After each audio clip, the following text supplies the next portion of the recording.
আসন্ন জাতীয় সংসদ নির্বাচনে বিজয়ী হলে এলাকার শিক্ষা, স্বাস্থ্য ও যোগাযোগ ব্যবস্থা উন্নয়নের প্রতিশ্রুতি দিয়েছেন ঝিনাইদহ ৪ আসনের বিএনপির মনোনীত প্রার্থী রাশেদ খান। বুধবার বিকেলে কালীগঞ্জ শহরের সরকারি ভূষণ হাইস্কুল মাঠে জনসভায় তিনি এই প্রতিশ্রুতি দেন। রাশেদ খান বলেন, আমি নির্বাচিত হলে এই এলাকার শিক্ষা, স্বাস্থ্য, যোগাযোগের উন্নয়ন করব।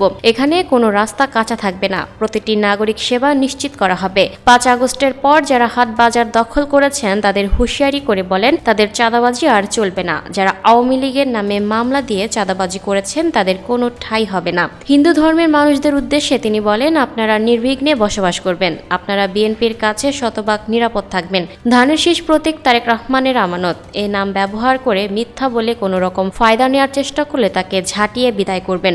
স্বতন্ত্র প্রার্থীকে উদ্দেশ্য করে রাশেদ খান বলেন, দেশের সর্বোচ্চ বিদ্যাপীঠে লেখাপড়া করলেও মানসিকতার কোনো উন্নয়ন হয়নি। মিথ্যার আশ্রয় নিয়ে ভোট নেওয়ার চেষ্টা করছেন। যারা এমন অভিনয় করে ভোট চাইবে তাদের ঝাঁটিয়ে বিদায় করবেন।